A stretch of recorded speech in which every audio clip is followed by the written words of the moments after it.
Sa bawat araw na dumadaan, may parating bagong nangyayari sa mundo. Sa bawat pagsikat at paglubog ng araw, may magandang iniiwan ang nakaraan. At ang lahat ng magandang bagay ngayon ay dulot ng nakaraan. Samahan niyo akong maglakbay at tuklasin ang iba't ibang klase ng kultura, lugar at tanawin. Ako, si Pepito Alvarez.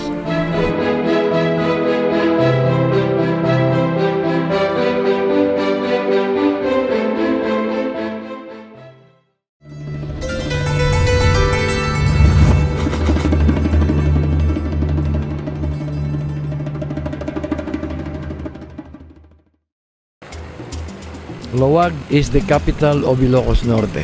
Lawag means clearness or light in the dialect of the people.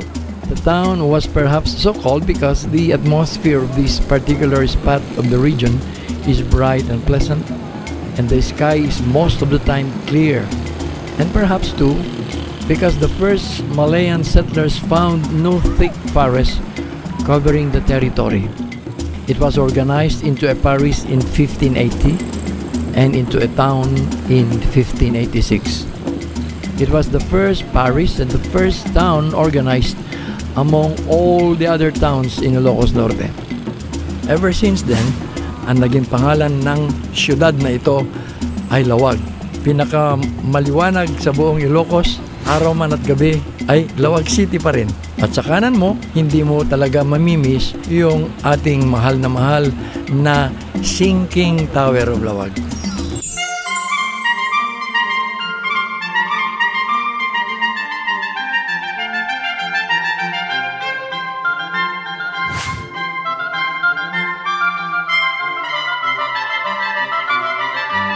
Narito tayo ngayon sa tinatawag natin Sinking Tower of Lawag.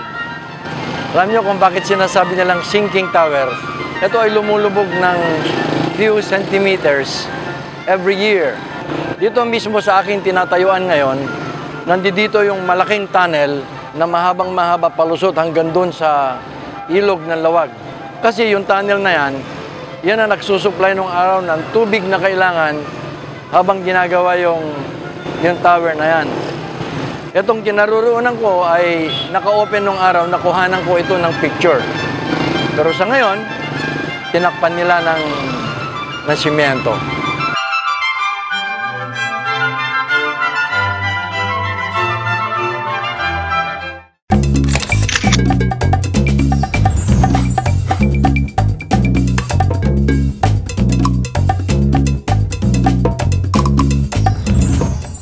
Ito ang sinasabi nilang tallest belfry in the country. Ang taas nito ay 45 meters from the base. It is one of the earliest historical structures in the Philippines.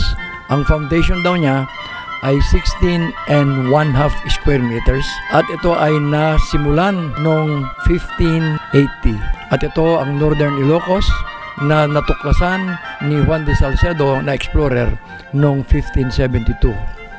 Dito sa tower na ito makikita natin ang sari-saring mga kampana. Ang tawag ng mga Espanyol dyan ay Bajo las Campanas. In English, Beneath the Bells. At ang Lawag ay pinagyayabang niya ang tallest belfry in the Philippines. Walang iba kundi yung Sinking Tower of Lawag.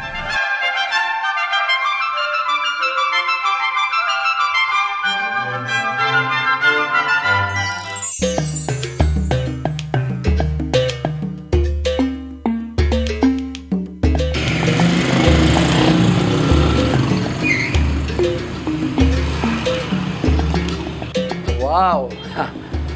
Old familiar sight. Nung maliit-liit pa ako, madalas ako rito eh. Lalo-lalo pagka walang klase. Kasi adventure para sa amin mga bata ang umakyat dito. Dahil this is the first year of the tower. At itong tower na ito, dadaan ka muna sa isang tunnel. Walang bintana, kaya madilim.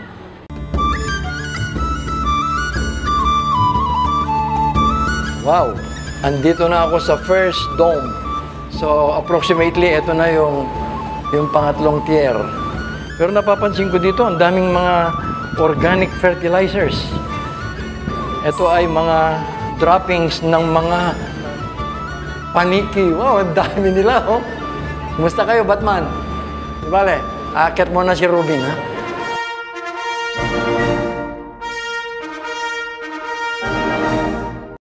Success!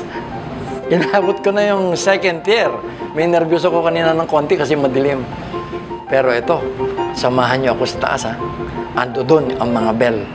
Ewan ko kung pwedeng tangtangin. Kanya lang, baka mataranta ang mga tao rito. Sabihin nila, may binyagan na. Pero di bale, adventure ito. Samahan niyo ako. Oh yeah! Who needs flashlights? Maliwanag na ito. Obviously, nasa third tier na ako. So, malapit na ako sa Mother Bell. Ito na pala ang Mother Bell. Wow! Ito na pala yung Mother Bell. Pero ito, magandang pag-usapan kasi obviously, hindi na ito yung original form ng Mother Bell. Nako, ganda ng tunog nito. Pagka hinatak mo na malakas, boom! Yun. At buong lawag. Dinig na dinig. At akyat tayo doon sa 4 na bells. At eto. Wow! Ito yung recast nila noong 1966 nung gawin nila itong inauguration ng bagong refurbished na tower. Siya ang second biggest bell. Pero puntahan natin yung repeke kung tinatawag nila. Ito repeke na ito, pagka ginanya mo yung wooden balance niya, ang tunog niya, tangklang, tangklang, tangklang. And this was recast in honor of the Vicar General of the Diocese of Laoag. Surprise! Ito yung sinasabi kong bell in honor of the late President Ferdinand E. Marcos during his first administration in 1966. Ito tinatawag nilang Bahulas Campanas, beneath the bells. And finally, nandito na tayo sa isang small repeke facing the church itself. Itong tower natin up to the church is about 75 meters away. Pero alam mo yun, ang ganda nito. Ito ang pinakamagandang sound kasi mataas ang sound niya, eh. Yan. At ito, this was recast in honor of the Most Reverend Antonio L. Mabutas, Didi. Siya po ang bishop ng Diocese of Laoag nung tapusin nila itong tower na ito. Salamat sa mga taong tumulong at buhay pa ang ating kampanaryo.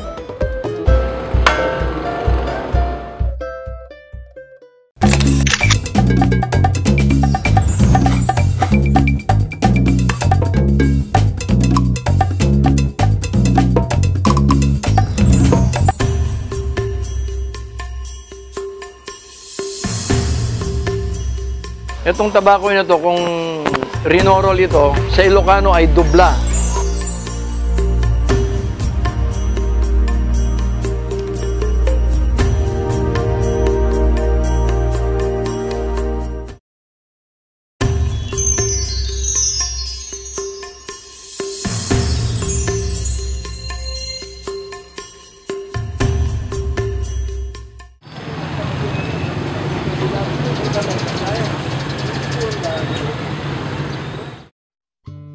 From the sinking tower of Laoag, with my friends, we walked towards the market. Medyo nagulat kami dahil doon sa baba pala ng public market ng Laoag, andun lahat ng mga kailangan ng yung mga Ilocano, like for example, the betel nut, the lime, and everything that you need to cook, yung tinatawag nilang Ilocano merienda.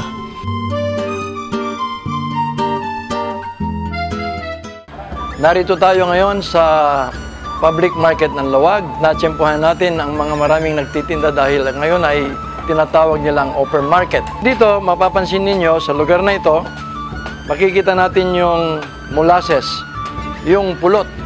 Ito yung pinakamasarap na pampatamis ng kape na hindi nakaka-aggravate ng tinatawag natin diabetes. At ito, kung makikita natin, ito yung ginagamit nilang para sa kakanin, sa bibingka, at sa lahat pa ng mga cakes ng Ilocano, diket.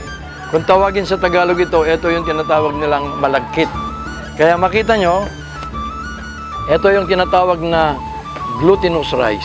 Pagka kinain mo ito, matagal kang gutumin, at kahit nasa bukid ka habang nagtatanim, matagal ang pagkagutom ng isang taong kumain ito. Kaya gustong-gusto ng mga Ilocano dahil madalas nasa bukid sila at gawa ng gawa. Ito makita natin dito ang isang plato o kung tinatawag nilang nakahanda na para sa padasal ng namatay. Kung tawagin namin ito ay atang. At karamihan ng mga nagpapadasal para sa namatay, ito yung mga nilalatag nila sa altar. Kung tawagin nila ay atang. At dito naman, papasok tayo doon sa kung saan nila ginagawa yung sinasabi kong atang. At ito yung native tobacco na ginagawa na lang tobacco roll. Itong tobacco na ito, kung rinorol ito, sa Ilocano ay dubla. Itong pieces na ito, pinagsama-sama niya, siya naman ang laman ng kanyang ginagawang tabako. Ito yung sinasabi nilang dobla, dobla sa tabako.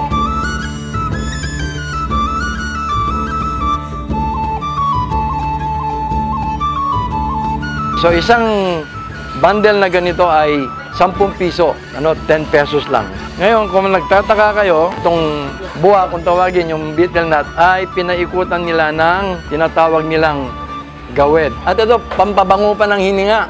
Itong tabako nila na native, nanggaling sa bayan ng Bacara. Itong tabako ito, dedicated sa buhay ng mga farmers ng Bacara.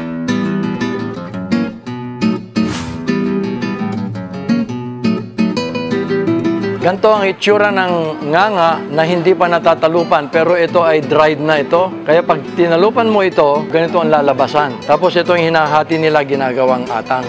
Yung green na nanganga, ito itsura niya pag nabiyak. Ito ay nginanganga na matatanda para na sa ganoon ay hindi sila madaling gutumin. Itong coconut na ito ay medyo matigas na ito. Para kung hinati mo ito yung ginagadgad nung araw ng matatanda, yung nakasakay sila ng gadgaran. Pero ngayon po, hindi na po ngayon ganon dahil modern na po tayo at ako ay magpapabiyak ng isang nyog.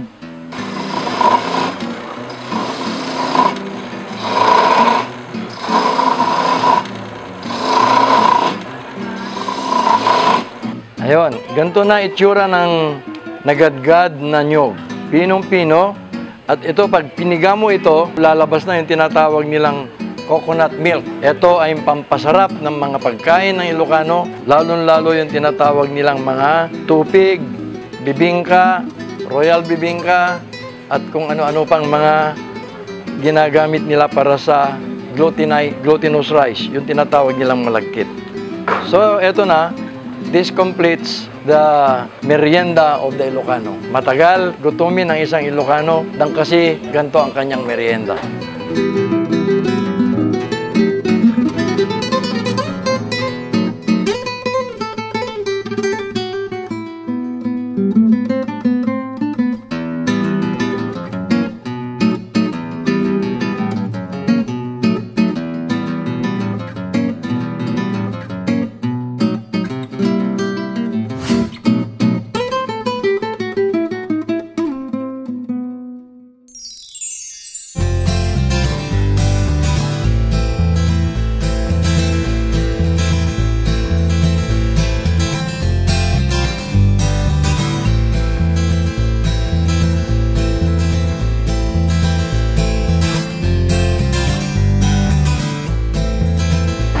Napadaan tayo ngayon dito sa Barangay 29, Barangay 29 ng Lawag City. At nakita ko itong mga prutas ng gustong-gustong bilhin ng mga turista dito sa Lawag. Itong guayabano, counted ito na #1 daw na antioxidant na prutas na matatagpuan mo dito sa Ilocos. Itong guayabano ito, pwede mo na makita kahit saan sa Pilipinas. Pero sabi nila, itong tubo raw ng Ilocos ay ito raw yung pinaka-juicy at saka medyo maasim, kaya punong-puno ito ng vitamin C at antioxidants. At makikita natin, ading sagmamanuti mo sa kilo dito ay 80. So, ito, isang kilo nito ay 80 pesos. Ito yata, kulang na isang kilo, So, pwedeng 60 pesos na yan. Ayan. Ngayon, itong pakwan na ito, oops, ang bigat. Itong pakwan na ito, bagamat mas matamis at masarap, ito yung pula, yung red. Pero, according to experience, ako mismo nakakasabi na mas matamis ito. Mas matamis daw ito. Ito yung dilaw, ano? Ngayon, ang pagbili ng pakwan, may style yan. Kakatukin mo, ito hindi masarap. Alam nyo kung bakit? Ang pakwan, pag bumili ka at ginanya mo, pag tunog tiyan, hindi masarap. Pag ginanya mo, tunog dibdib, medyo. Pag ginanya mo, tunog dito. Yun. Yun ang pinakamasarap. Kaya tayo, hahanap tayo ng matamis. Ito tiyak ko, mas matamis kaysa nauna. Kasi mahilig ako rito at nire-recommend namin sa lahat ng mga balikbayans, mga bisita, ito ang bilhin nila at ako di kapili.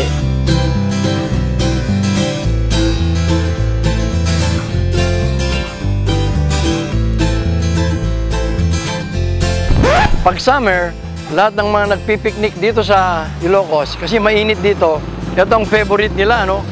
Pwedeng sa asin, pwede mong isaw-saw sa bagong, lalo-lalo na sa suka. Ang sarap nito. Kaya itong newly harvested na singkamas, the best pang hydrate.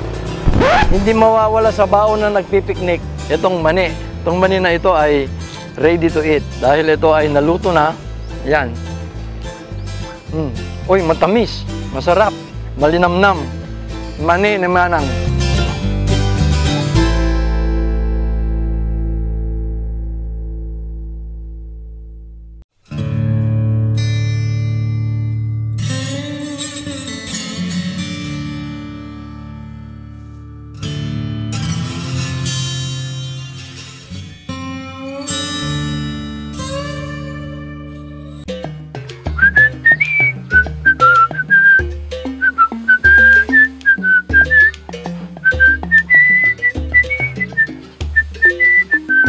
Dito tayo ngayon sa barangay ng Kabungaan kung saan nila ginagawa ang pinakamasarap na basi. Alam nyo, galing ako doon sa airport, dito sa Lawag International Airport. Sinundo ko yung mga barkada kong mga Hawaiano. Ayaw nilang sumakay ng sasakyan eh. Sabi ko, tara na. Sabi nila, no man, let's walk. Ano ba yun? Ay naglakad kami from the airport to this place. My goodness, it took us 15 minutes walking. Kaya ako, papasweet na lang nang hindi naman tayo masyadong nakakaramdam ng pagod. Biro mo, 15 minutes walk from the airport. Pero iniisip ko, kung sumakay kami, 5 minutes lang siguro o 3 minutes.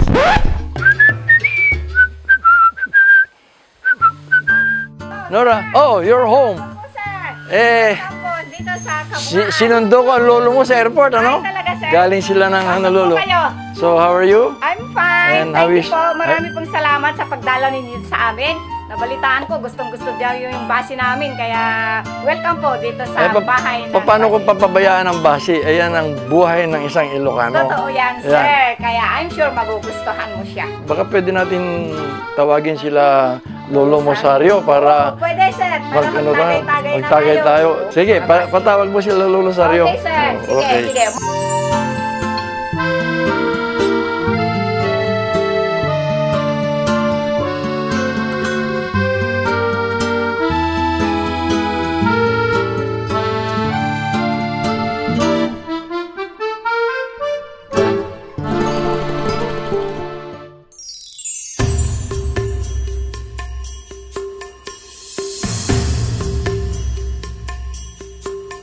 Kung ang mga Ehipto, meron silang tinatawag na chariot, dito kami sa Ilocos, meron kaming kariton.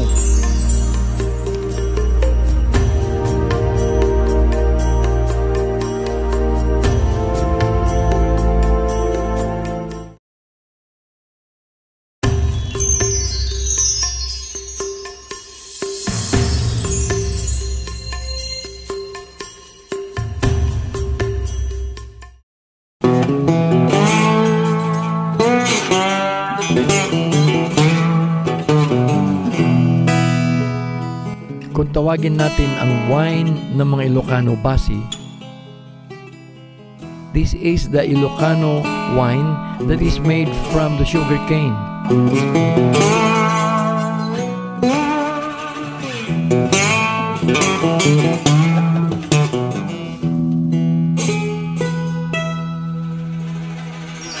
Andito na tayo sa mga finished products mo, ano? Pero gusto ko sanang i-review kung bakit ang sarap-sarap ng basi mo rito.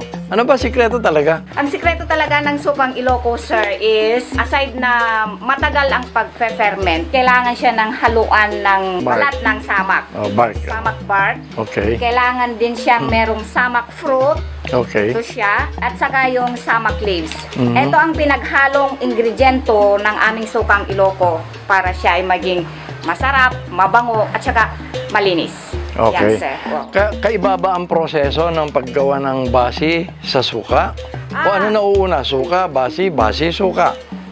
Actually, sir, ang una is magiging basi siya. Okay. Tapos pagkatapos ng 6 at 8 buwan, medyo aalisin yung takip, lalagyan siya ng white cloth para ang hangin ay papasok. Doon na magsisimula mag-ferment na maging sukang Ilocos. Ayun. Yes. Ngayon, if you want to keep it basi for at least 1, 2, 3 years, wag mong bubuksan. Huwag mong bubuksan, sir. Basi pa rin all Basi the pa time. rin. Kahit 5 taon, basta maganda yung pagkakatali, huwag lang papasok ng air, basi pa rin siya. Okay. Yan. Nabalitaan ko na itong produkto mo ay o-top ng lawag, ano, 1-town product. Alam mo ba na mga balikbayan natin at saka mga bisita, even local, ano, gustong-gusto nila mag-uwi ng produkto natin. So yung mga burnay mo, saan ginawa? So far, they are older than me na, sir. Oo. Mas matanda na pa mga sa akin dahil Oo. ginagamit na yung mga parents ko. So, I am, saan fourth ginawa ito? generation. Actually, sa vegan daw, sir. Sa Vegan. vegan pa galing. So, ibig sabihin nun, we are now talking about the close relationship between the people of Ilocos Sur and Ilocos Norte, ano? So, maybe perhaps without the product of vegan, mahirap tayo mag-ferment. Mahirap tayo dito mag-ferment So, at tunay na sukang. salamat na lang sa mga tiga-vegan, ano? At meron silang produktong ganito. Actually, we are already partners sa Bibigan sa dahil meron din silang sukang Iloco na ano na rin nila. Oo, pati yung basi. Very good. Ang paggawa ng pure na sukang Iloco at basi, kailangan matabas yung tubo doon sa pananiman. Pagkatapos noon, hinihila ng kariton na yung kasama yung baka, inalalagay sa imbakan, dadapilan ang tawag doon. Mga around 30 minutes na makatasan, tapos kailangan ng 2 tao, yung taga-subo at saka yung magkuha ng bagas doon sa likod o ito yung usang. Ano? After that, pakuluan natin yung sugarcane juice mga around 2 hours to 3 bago alisin yung mga dumi para ito ay maging mas malinaw, quality-wise ba, para mas maganda ang kadatatnan ng basi at suka namin. So pagkatapos nun, i-blend ng konting dried na samak leaves para ito siya mas mabango ang labas at saka mas malinaw yung sugarcane juice. Pagkatapos niyan, alisin o hahanguin yun, ilalagay na sa mga burnay, mga earthen jars, para ito ay palamigin. Maghintay tayo ng mga 10 hours. So pagkatapos nun, i-blend uli natin ng mga selected na bunga ng samak, saka dried leaves, at saka yung samak bark. Pipigayin mo lang ng konti, tapos ihahalo yun. Pagkatapos ng pag-blend, kailangan natin siya ay cover ng banana leaves, tapos yung takip ng burnay. And then, maghintay tayo ng 2 o 3 araw kasi lalabas pa yung mga ibang dumi nun. Katapos nun, kailangan nating i-tightly close with cellophane at saka yung bamboo rope para hindi papasok ang hangin. And then, maghintay na lang tayo kung kailan natin gustong hanguin. 1 taon ang basi at saka mas maraming buwan ang sukang Iloco para ito ay masarap, malinis at saka ready to use.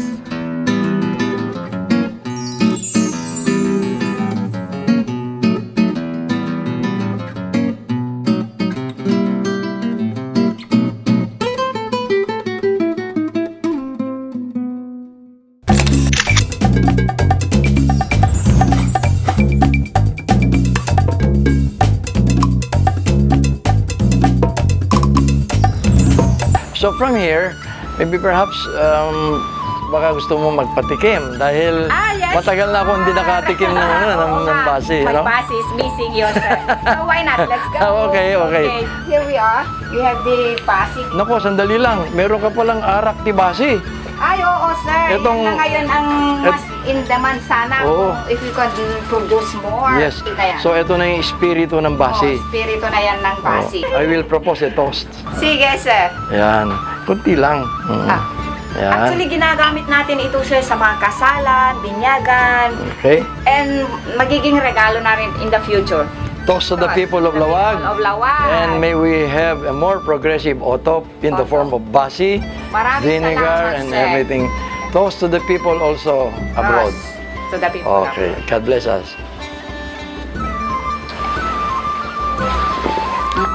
Oh my goodness. Que sabroso.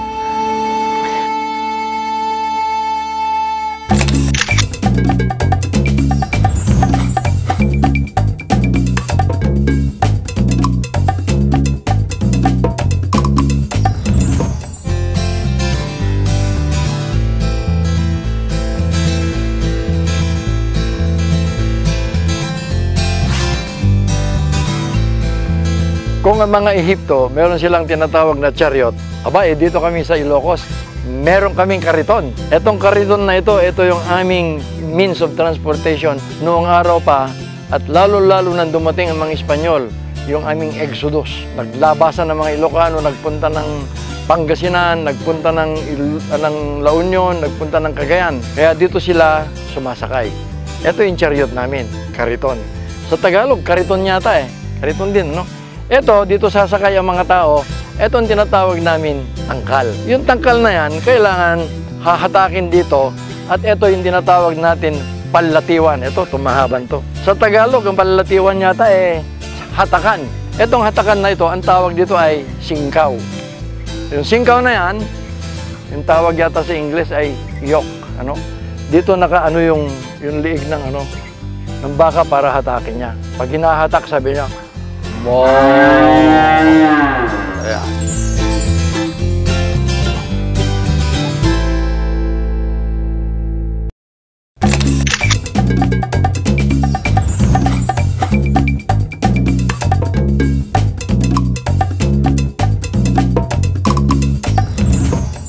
Compadre, Pipito, kasulugan ay. Alright.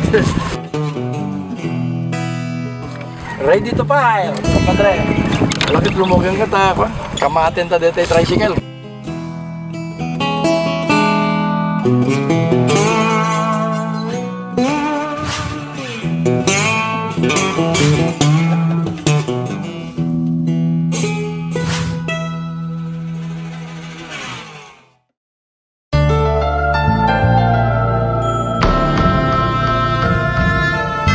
To an Ilocano, lalo-lalo yung mga working abroad or matatagal na sa Maynila, they always look forward to coming home, yung long vacation kang tawagin.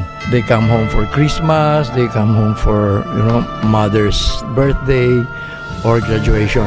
Pero napansin namin dito sa Ilocos, napakaraming umuwi during Holy Week. They come home because of this strong faith, lalo-lalo yung mga Catholics and the Aglipayans. Napakagandang tignan ang simbahan pagka ganitong Holy Week. Pero ang unang-unang nagbibigay sa akin ng attention is yung palaspas. They come to church. At nakakatuwa niyan, maraming naka-schedule na masses during palaspas. Pero laging puno ang simbahan. Ano ba itong palaspas? Bring with them yung tinatawag natin ng mga napalaspas na ito or ramos in Iloco. And these palms represents the welcoming of the Lord Jesus Christ into Jerusalem. Nung pumapasok siya, and everybody was, singing Hallelujah to the entrance of the Lord. Ipinapaalala sa atin ng mga pare na we are welcoming the Lord back to our lives.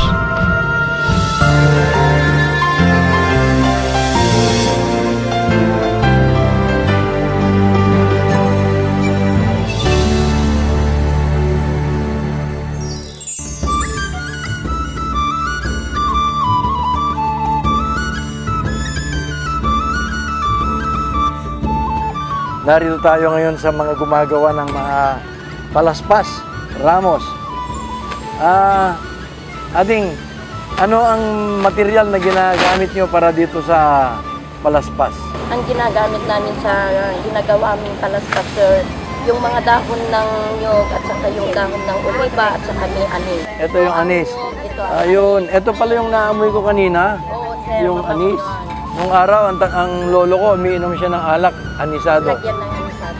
Magkano naman ang benta nyo sa Benta namin isang ng ganito? isa, sir, yung hindi barat, 15. Kung yung mga barat, 10. Eh, yung mas barat, libre. Ay, hindi sir.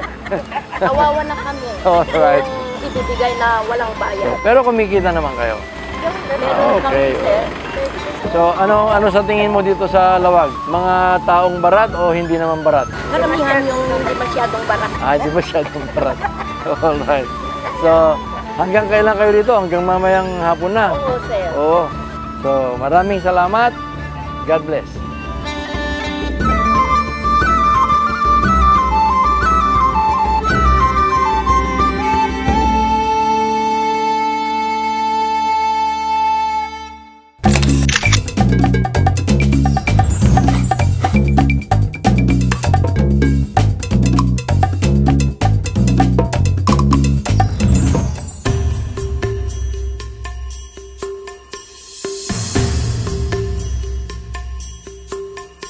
Ang tanong ko dito, bago kayo sumakay, excited na ba kayo o hindi pa? Excited!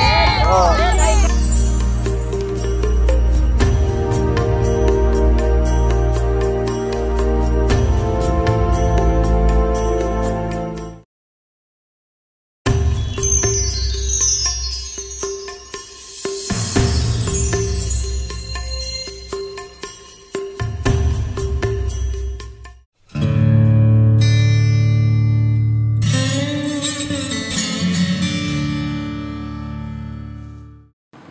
Ay, kailangan harbuling ko yung yung prosesyon. Anong oras na? Late na yata ako eh.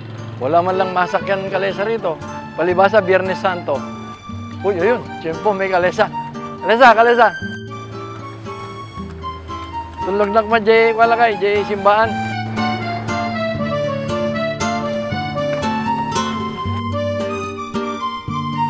Salamat na lang at nakatsempo ako ng kalesa. Biro mo, magmula dun sa pinanggalingan ko hanggang sa simbahan, lalakarin ko yan.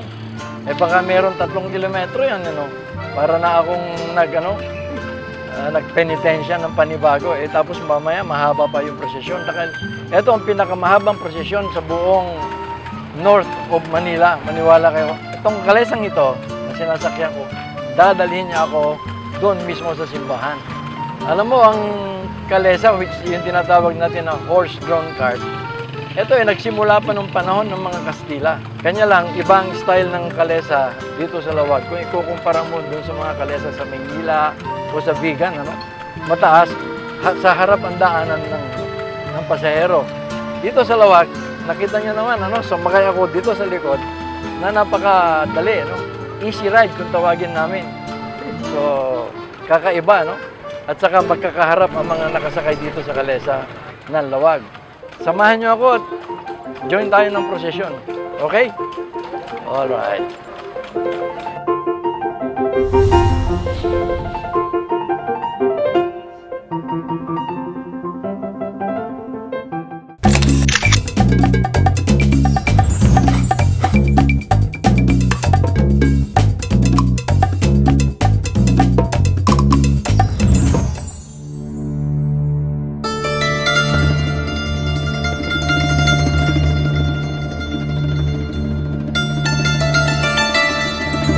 Biyernes Santo ngayon, dito sa Lawag, malapit na magsimula ang prosesyon. Makikita natin dito sa aking tabi, dito yung karwahe ng Pieta. Ito yung kauna-unahang makikita natin na rebulto na pagkababa ni Jesus sa krus, sinalo ng kanyang ina na si Maria. Ito isa sa mga iproprosesyon mamayang gabi dahil ngayon ay Biyernes Santo.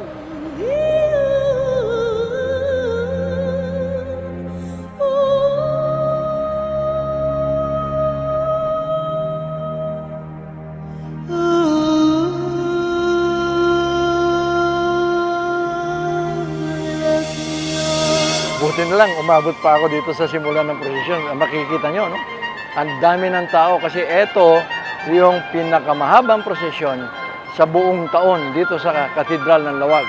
At tayo ay pupunta. Sasama tayo sa prosesyon. Pero makikita nyo mamaya, lalabas ang mga rebulto. Katakot-takot na rebulto. Magsimula kay San Pedro hanggang doon sa huling rebulto ni Mother Dolorosa. Samahan nyo ako. Pakialaman natin si San Pedro. Alam niyo kung bakit? Yung manok ni San Pedro tong taon na ito ay live. buhay na buhay. Tara na, pakikialaman natin ng manok. Kung pwede natin kunin ito, pansabong ito eh. Eto, narito na tayo sa Revolto ni San Pedro. Saint Peter was the first pope ever. Nasa kanya ang susi ng kalangitan at yung tumilaok na manok nung sinabi ni Jesus Christ sa kanya na, nako, Pedro, bago mo sabihin sa akin ang mga sinasabi mo, isipin mo muna kasi 3 beses mo na akong dininay bago magtilaok ang manok. Ito yung manok ni San Pedro. Sino't nakin manok ka dito eh. Hinahanap ko yung may-ari ng manok eh, para kung sakaling subukan natin isabong yung manok kong pula. Pero hindi bale. Yan si San Pedro, ang unang-unang revolto dito sa prosesyon, dito sa Lawag. Samahan niyo ako mamaya at pagkahaba-haba ito.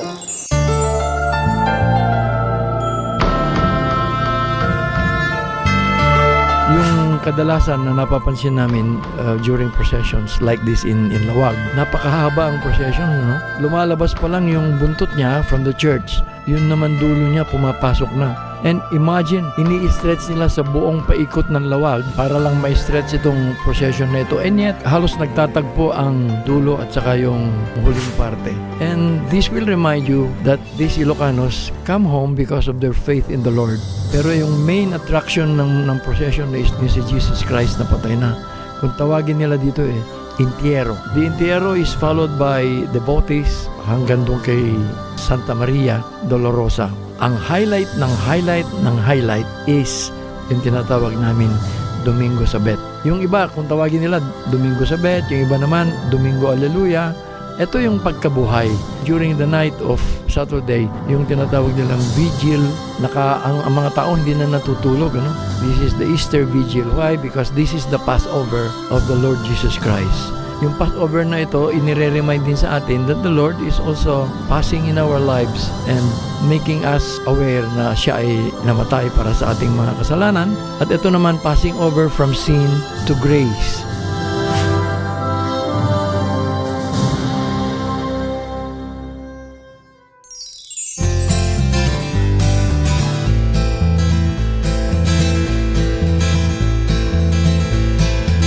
This is Lawag San John's.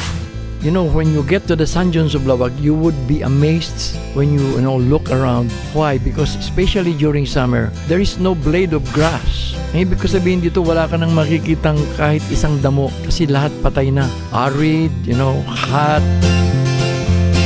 Stretching from Lawag up to Badok, the whole coastal towns along this western part of Ilocos. Ito yung San John's natin. You can ride the 4x4 jeep, enjoy the scenery while being excited going up and down the hills. And yet, our visitors, especially tourists, enjoy most yung tinatawag nilang sandboarding. You get to the top of the hill, ride the board, and go down the hill. Oh my goodness!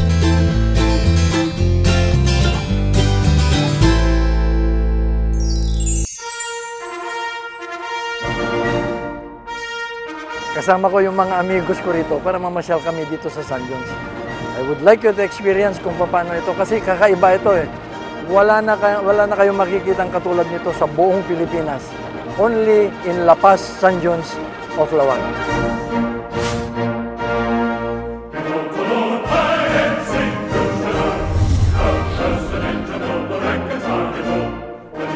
Naka-ready na yung mga 4x4 natin, ano?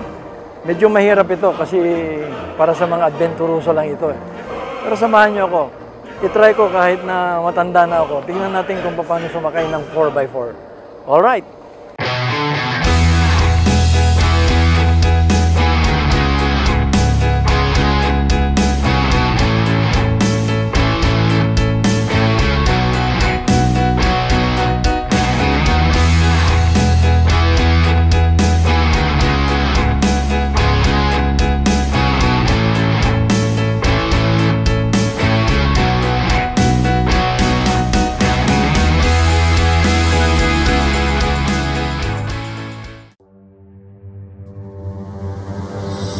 At tanong ko dito, bago kayo sumakay, excited na ba kayo o hindi pa? Excited! Oh. Eh, nung sumakay na kayo, mas excited ba? Lalo! Akala ko excited. Walang nahulog. Wala, nakabayo na ako. Ika. Ikaw, Doc, ikaw. Hindi na nga to gantuhod mo. Wala. We love Lawag!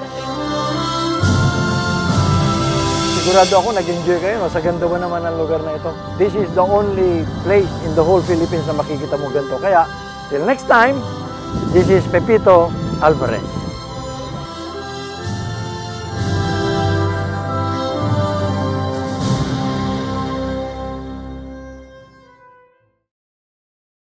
At dada kumpadrek nga Ilocano, nalaing da sumala ti pandanggo ken korratsa, no rumabi uminom basit-basi, mangan awan tagari, maturog awan kuti, ngem pumarbangon, masapa abumangon, alan na tay bunubon, sa mapanjay taltalon.